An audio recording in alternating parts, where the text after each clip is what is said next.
Welcome to the Automotive Logistics and Supply Chain UK Red Sofa. Although for the trained eyes amongst you might notice a slight variation in our format here to accommodate the extra talent that we brought in. I'm very pleased to be joined by Rob Newing from Cummins and Lucie Dobeer from Unipart, who've joined us at this conference to talk about a very special collaboration and project, which I'm pleased you both are going to share with our wider audience here.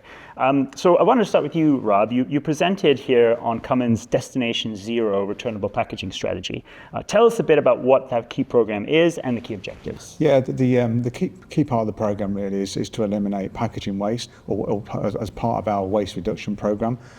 We see our total waste is made up of around 33% of all the packaging waste materials from around the world. So it's a key focus for us. We think it's about probably 75% of it is disposable packaging, and we just want to flip that narrative the other way and make it more to 75% reusable, sustainable packaging. Okay, so it's an important initiative to, as you say, flip the switch on returnable packaging. Lucie, can you talk a little bit about how Unipart is working with Cummins on this project? Yeah, so the main project is with Cummins, and Cummins needed a partner to manage the assets. So in order for Cummins to be able to move their parts safely, securely, around the regions, they did need a pit stop. And that needs to be where they can come in, they can be checked, they can be stored, they can be cleaned, check, the RFID tags that they have on them. And it was a complement to the Cummins network and what Rob and his team have achieved. Excellent reference to pit stop, by the way, I have to say, like given what's behind me and where we are. Yeah. Rob, tell us a little about how you're determining the scope and scale of the global returnable packaging network. What kinds of routes and distances do you think make most sense as returnable versus one-way recyclable? For our regional area, so for the European region, UK, Europe, and North America region, we want to do Cummins owned assets. So we've been out there. We've got a preferred partner. So in the UK, we just partnered up with Trywall for their visa packaging and Orbit in North America. Mm-hmm. And we operate what we call CMC, so the cleaning management centres, which is what the Unipart team have taken on. And the idea then is we can cover all of that regional graphic. We look at geographical clusters as well, because the key part of about that is getting your packaging back to the supply base. That's where the extra costs can come in. So we're leveraging and looking at synergies within our own network to be efficient within that space. But there is also options for international, where we're looking at started a journey now with reusable leased packaging. Mm-hmm. So I call it the Uber of packaging. So you pay for it one way, and the idea is that vendor then looks for customers in that region where it lands and trues it up and grows that scale. So that's kind of the key, the key demographics for that. Absolutely. Lucie, tell us a little bit about the experience and lessons that Unipart brings into this project, whether it's from the work you do similar in automotive or other industries. So Unipart has a 51-year heritage in automotive. So we are used to looking at the data, the volumes, and being able to apply operational excellence. And one of the things that I will be talking on stage with Robin tomorrow is about how we did it. So it is very much around the Unipart way, and that's our culture, that's how we embed ourselves into the projects. And if we take all of our experience that we have put into our customers throughout decades of experience, one thing that does really stand out to me is the amount of customers that have approached us in the past and said, we have a sustainability issue. We have far too much single-use plastics in our supply chain. And the more customers that have come to us, we've been able to support them on those journeys to minimise that. And if you take, some of Robin's volumes, 169 acres of plastic, we've got other customers that are also saying the same. We've got one customer in particular that even the engineers, when they come back from work every day, they empty their vans and their lunches, all of that plastic comes into a recycling centre that we have in our own building. So it's those snippets of assistance that you can help, not just in automotive, but for all of our customers. And it is a problem that does need to be addressed, and it's something that we have done for quite some time. But particularly for Cummins, this wasn't something that we had done before. No. So it's brand new. And the one thing to bear in mind is that Robin and his team needed that speed for execution, but needed somebody that could move with those volumes as well. Yeah. So could immediately leverage the experience and assets, and Correct. indeed expertise and culture that you brought immediately to this project. Rob, we've talked about this in other interviews as well. One of the key strategic levers for packaging is that earlier you can be involved in design of a product or a part. As you roll out this returnable program, what opportunities do you see to further scale this for new and future products? Considering being in the early stage of the program.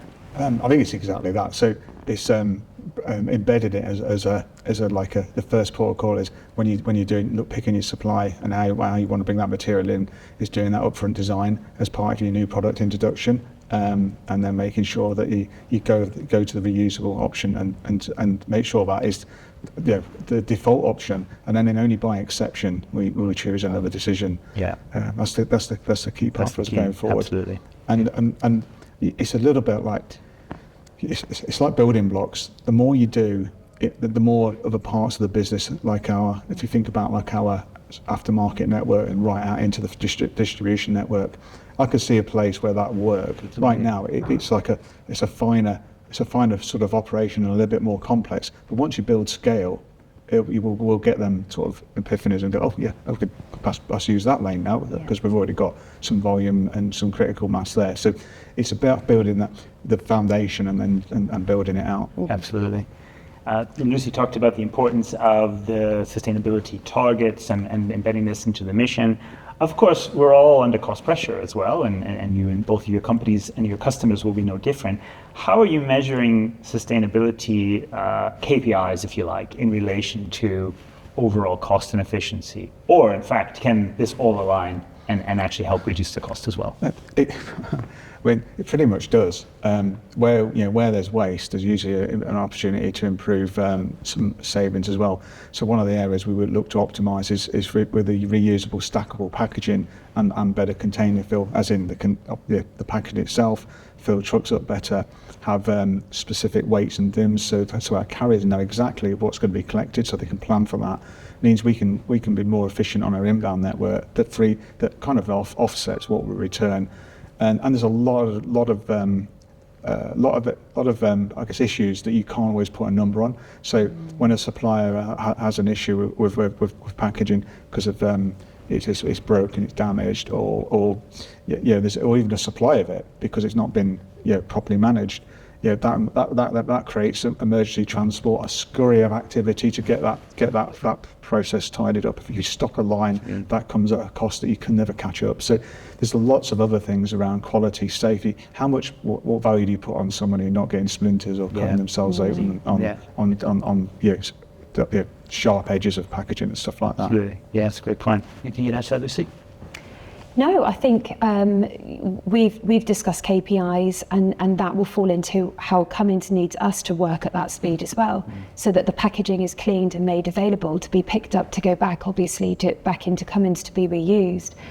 But you've got to loop those together. So where Cummins have to switch on their supplier network, everything needs to feed in together.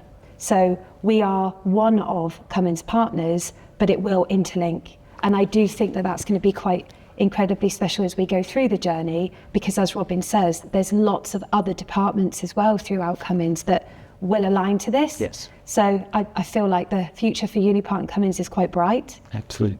Fantastic. Well, maybe that leads to my next question. I mean, Rob, you've already outlined some of what you can see down the line for rolling this out. You talked about also the global network you're looking to build. But what do you see as some of the next key steps and ambitions for this project in the context of returnable packaging and circular supply chains? I think for me, it's about I say we want to get our own house in order first. So make it a way of doing business. Make it a cultural thing. There's like driving that reuse concepts and mindset, and then as we do that, we flow materials all around the world in different directions. There's people out there that on Unipart's customer base that flow materials in opposite directions to us. So there's some natural synergies that we need to start building as outside of our own kind of operations. There's no conflict of interest in doing any of that, and when within the globe, really, we're doing better things for the environment,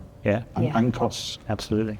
Yeah, I absolutely agree, and that's a really great point that you mentioned it, Robin. One of the things that in the very beginning we've talked about is certain other customers that we work with.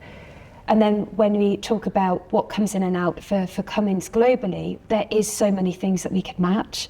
So we're on a bit of a journey now, aren't we? We want to help, actually, we want to help other OEMs and start looking at those flows, because it saves cost, time, carbon, but most importantly, it is right for the environment. So we're having those little discussions, Robin, aren't we, around.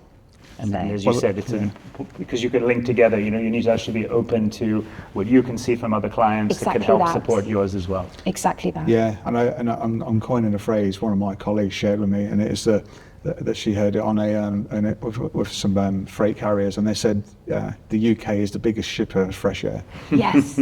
So, yes. So true. Yeah. So we should be filling that space up, shouldn't we, with products? Absolutely. Yeah. That's not one of the things we want to top the charts with, I suppose. No, we don't. Well, I'm really glad we could bring this story together to share with our audience and for you to share at our conference. Thanks you both so much for joining us on our deconstructed red sofa here. Thanks again, as ever, to our audience for following us. We're going to be sharing more on this project, other highlights from the event, and much more besides. Thanks for being with us here at Automotive Logistics and Supply Chain UK.